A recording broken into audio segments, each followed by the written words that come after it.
Chapter 18. When Jesus had spoken these words, he went forth with his disciples over the brook Cedron, where was a garden, into the which he entered, and his disciples. And Judas also, which betrayed him, knew the place, for Jesus ofttimes resorted thither with his disciples. Judas then, having received a band of men and officers from the chief priests and Pharisees, cometh thither with lanterns and torches and weapons.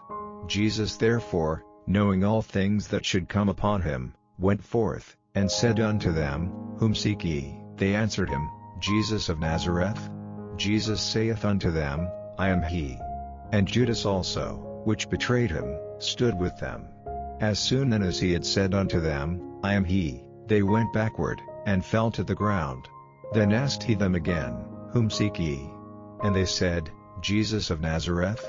Jesus answered, I have told you that I am he. If therefore ye seek me, let these go their way, that the saying might be fulfilled, which he spake, Of them which thou gavest me have I lost none. Then Simon Peter having a sword drew it, and smote the high priest's servant, and cut off his right ear. The servant's name was Malchus. Then said Jesus unto Peter, Put up thy sword into the sheath. The cup which my Father hath given me, shall I not drink it? Then the band and the captain and officers of the Jews took Jesus, and bound him, and led him away to Annas first, for he was father-in-law to Caiaphas, which was the high priest that same year. Now Caiaphas was he, which gave counsel to the Jews, that it was expedient that one man should die for the people. And Simon Peter followed Jesus, and so did another disciple. That disciple was known unto the high priest, and went in with Jesus into the palace of the high priest. But Peter stood at the door without. Then went out that other disciple, which was known unto the high priest, and spake unto her that kept the door, and brought in Peter. Then saith the damsel that kept the door unto Peter, Art not thou also one of this man's disciples? He saith, I am not. And the servants and officers stood there, who had made a fire of coals, for it was cold, and they warmed themselves, and Peter stood with them, and warmed himself. The high priest then asked Jesus of his disciples, and of his doctrine. Jesus answered him, I spake openly to the world. I ever taught in the synagogue, and in the temple, whither the Jews always resort, and in secret have I said nothing. Why askest thou me? Ask them which heard me, what I have said unto them. Behold, they know what I said. And when he had thus spoken, one of the officers which stood by struck Jesus with the palm of his hand, saying, Answerest thou the high priest so? Jesus answered him, If I have spoken evil, bear witness of the evil, but if well, why smitest thou me? Now Annas had sent him bound unto Caiaphas the high priest. And Simon Peter stood and warmed himself. They said therefore unto him, Art not thou also one of his disciples? He denied it, and said, I am not. One of the servants of the high priest, being his kinsman whose ear Peter cut off, saith, Did not I see thee in the garden with him? Peter then denied again, and immediately the cock crew. Then led they Jesus from Caiaphas unto the hall of judgment, and it was early, and they themselves went not into the judgment hall, lest they should be defiled, but that they might eat the Passover. Pilate then went out unto them, and said, What accusation bring ye against this man? They answered and said unto him, If he were not a malefactor, we would not have delivered him up unto thee. Then said Pilate unto them, Take ye him, and judge him according to your law. The Jews therefore said unto him, It is not lawful for us to put any man to death, that the saying of Jesus might be fulfilled, which he spake, signifying what death he should die. Then Pilate entered into the judgment hall again, and called Jesus, and said unto him, Art thou the King of the Jews? Jesus answered him, Sayest thou this thing of thyself, or did others tell it thee of me? Pilate answered, Am I a Jew? Thine own nation and the chief priests have delivered thee unto me. What hast thou done? Jesus answered, My kingdom is not of this world. If my kingdom were of this world, then would my servants fight, that I should not be delivered to the Jews. But now is my kingdom not from hence. Pilate therefore said unto him, Art thou a king then? Jesus answered, Thou sayest that I am a king. To this end was I born, and for this cause came I into the world, that I should bear witness unto the truth. Every one that is of the truth heareth my voice. Pilate saith unto him, What is truth? And when he had said this, he went out again unto the Jews, and saith unto them, I find in him no fault at all, but ye have a custom, that I should release unto you one at the Passover. Will ye therefore that I release unto you the King of the Jews? Then cried they all again, saying, Not this man, but Barabbas. Now Barabbas was a robber. Chapter 19. Then Pilate therefore took Jesus, and scourged him. And the soldiers platted a crown of thorns, and put it on his head, and they put on him a purple robe, and said, Hail, King of the Jews! And they smote him with their hands.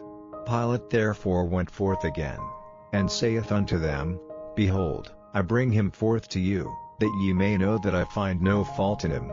Then came Jesus forth, wearing the crown of thorns, and the purple robe. And Pilate saith unto them, Behold the man. When the chief priests therefore and officers saw him, they cried out, saying, Crucify him, crucify him. Pilate saith unto them, Take ye him, and crucify him, for I find no fault in him. The Jews answered him, We have a law, and by our law he ought to die, because he made himself the Son of God. When Pilate therefore heard that saying, he was the more afraid, and went again into the judgment hall, and saith unto Jesus, Whence art thou? But Jesus gave him no answer. Then saith Pilate unto him, Speakest thou not unto me? Knowest thou not that I have power to crucify thee, and have power to release thee? Jesus answered, Thou couldst have no power at all against me, except it were given thee from above. Therefore he that delivered me unto thee hath the greater sin. And from thenceforth Pilate sought to release him, but the Jews cried out, saying, If thou let this man go, thou art not Caesar's friend. Whosoever maketh himself a king speaketh against Caesar. When Pilate therefore heard that saying, he brought Jesus forth, and sat down in the judgment seat in a place that is called the Pavement, but in the Hebrew, Gabbatha. And it was the preparation of the Passover, and about the 6th hour, and he saith unto the Jews, Behold your king. But they cried out, Away with him, crucify him. Pilate saith unto them, Shall I crucify your king? The chief priests answered, We have no king but Caesar. Then delivered he him therefore unto them to be crucified. And they took Jesus, and led him away. And he bearing his cross went forth into a place called the place of a skull, which is called in the Hebrew Golgotha, where they crucified him, and two other with him, on either side one, and Jesus in the midst. And Pilate wrote a title, and put it on the cross, and the writing was, Jesus of Nazareth, the King of the Jews. This title then read many of the Jews, for the place where Jesus was crucified was nigh to the city, and it was written in Hebrew, and Greek, and Latin. Then said the chief priests of the Jews to Pilate, Write not, the King of the Jews, but that he said, I am King of the Jews. Pilate answered, What I have written I have written. Then the soldiers, when they had crucified Jesus, took his garments, and made 4 parts, to every soldier a part, and also his coat. Now the coat was without seam, woven from the top throughout. They said therefore among themselves, Let us not rend it, but cast lots for it, whose it shall be, that the scripture might be fulfilled, which saith, They parted my raiment among them, and for my vesture they did cast lots. These things therefore the soldiers did. Now there stood by the cross of Jesus his mother, and his mother's sister, Mary the wife of Cleopas, and Mary Magdalene. When Jesus therefore saw his mother, and the disciples standing by, whom he loved, he saith unto his mother, Woman, behold thy son. Then saith he to the disciple, Behold thy mother. And from that hour that disciple took her unto his own home. After this, Jesus knowing that all things were now accomplished, that the scripture might be fulfilled, saith, I thirst.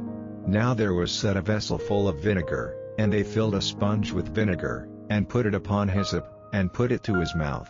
When Jesus therefore had received the vinegar, he said, It is finished, and he bowed his head, and gave up the ghost. The Jews therefore, because it was the preparation, that the bodies should not remain upon the cross on the Sabbath day, for that Sabbath day was an high day, besought Pilate that their legs might be broken, and that they might be taken away. Then came the soldiers, and brake the legs of the first, and of the other which was crucified with him.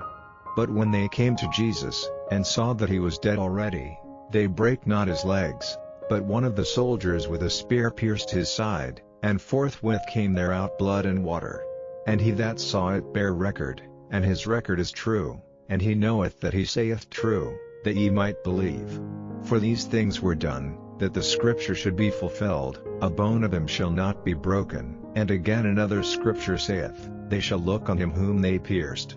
And after this Joseph of Arimathea, being a disciple of Jesus, but secretly for fear of the Jews, besought Pilate that he might take away the body of Jesus, and Pilate gave him leave. He came therefore, and took the body of Jesus. And there came also Nicodemus, which at the first came to Jesus by night, and brought a mixture of myrrh and aloes, about 100 pound weight. Then took they the body of Jesus, and wound it in linen clothes with the spices, as the manner of the Jews is to bury. Now in the place where he was crucified there was a garden, and in the garden a new sepulchre, wherein was never man yet laid. There laid they Jesus therefore because of the Jews' preparation day, for the sepulchre was nigh at hand.